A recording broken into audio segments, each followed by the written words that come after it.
CFR Sports back in the building. Express Truth. We had to come back off the back of a a catastrophic KO in the second round, which I think we pretty much called on the last build. Um, Mark, let's just go straight into it, boss. Straight into the thing. We almost painted the picture of this thing last week. Lay Yes, it out, mate. we did. First of all, where do I even start with this now? But first of all, we have been pinpoint accurate in our assessment of this whole thing from day one. From day one, we have been spot on. But again, the smaller sports channels on YouTube have the quietest voices, because all the big channels were putting this narrative out there as though this would have been competitive in any way, shape, or form. Now, Tyson Fury is a man who disrespected this sport but never witnessed before. The man was eating all kind of terrible fast foods, drug binges, alcohol binges, all of that stuff. He came back from that, but the body remembers this type of abuse. Based off of that, yeah, people believe that this man was almost like an Ali level elite heavyweight, which is not the case, never been the case. All this stuff of the greatest in an era and all of that was never the case. Now, he had 3 hard fights against Wilder. And after them fights, he didn't want that again. He didn't want it no more. And I understand, because them kind of paydays, yeah, you don't want to be taking them kind of life-changing blows. So he was looking for those easy challenges, and he got with the Ngannou thing. There was many heavyweights he could have fought, but he chose an MMA fighter. He got in there. He underestimated that MMA fighter. He was unfit. He wasn't ready. Nothing at all. Now, being unfit is detrimental in this boxing game. It's you know how you can be the best in the world, but if you're unfit, you can't go the rounds. And he went in there and made it competitive. Now, based off of that, people were disrespecting this sport. Joshua loves the sport. So hopefully that channel was pushing the narrative. Boxing is boxing, guys, and MMA is MMA. This is what should have happened in the first fight. Yes. This is what should have happened, but a slob came in there and made it competitive, and we started saying things like my man's chin and the kicks, and people, I don't know, have people actually trained in any of these combat sports? Because if you did, you'd know. Because I'm saying if you did, you'd know that a kick to the side of the neck, yeah, is completely different to a pinpoint accurate blow to the jaw. Come on, folks. The public was sold a dream that Ngannou had this granite chin and was this complete, serious boxer who was part of the Cameroon team, and but no disrespect to those brothers and sisters over there. But can anyone name me a Cameroonian Olympian who's done anything in boxing? Just name me one. They're there. They're there. So people saying things like that literally had zero relevance. Oh, he was part of the Cameroonian teams. That makes no difference. Will 100 times out of 100 times, yeah, Ngannou gets in the ring with a boxer. Now, no disrespect to Ngannou, he's been able to make life-changing money, so a man can't take that away from him. Still there, Noble? Yes. Okay, it went there. Yeah.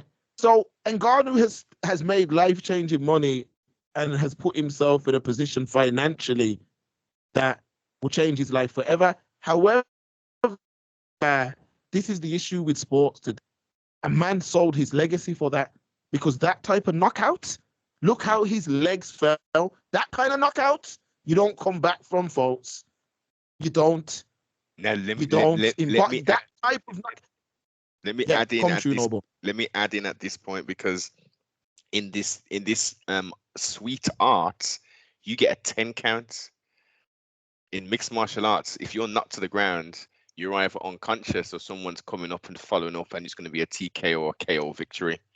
So in essence, Francis Ngannou had 3 KOs in that fight. You know what I mean? Even though there's messing around with those big, pillows on their hands, 10 ounce versus the 4 ounce, it made no difference. A professional, skilled pugilist who came prepared, who wasn't taking Francis lightly at all, had 10 rounds of boxing to see, okay, look at his tendencies. He's always trying to parry. He's trying to parry orders. Okay. So when he tries that, let me jab deep into the body. Continue, Sibling. Ngannou is not a boxer. He's not skilled in any way. And he went into that ring.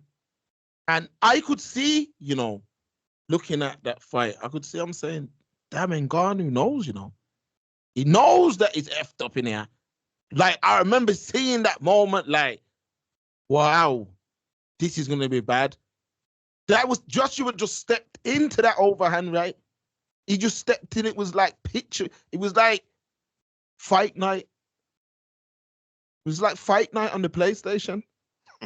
It was picture perfect. Woof, just one time. Now, what I'm saying is, let's get back to real sports, man. Let's get back to real sports, because now what this does is Ngannou should be chasing legacy in MMA.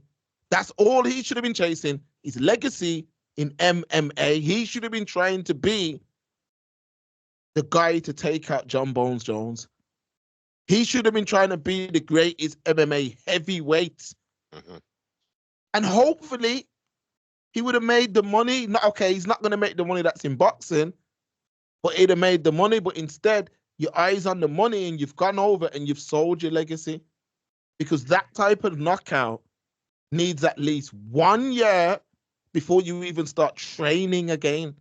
Never mind taking heavy. Never, like when I say training, I'm talking the sparring and all of that. Yeah. You can't get back in there until at least 1 year. So now you've shaved another year off your career. Now people know that Le Predator, or however the man say it, yeah. Mm-hmm. No disrespect to the French or even to my man, but I've always wanted to say it like that. Now people know, Rude Boy, your chin is just like everyone else. The boogeyman thing's gone. And it happened in another sport. Okay, whoa. Let's examine that statement then, Mark. Can you actually say that his chin's gone when he had 3 KOs in essence? The third one being the hardest one. He took that first one and pretty, he got up quickish. Second one was a little bit more delayed, but they were Flash Noble. Are you familiar with the Flash? Flash knockdowns, yeah. Yeah.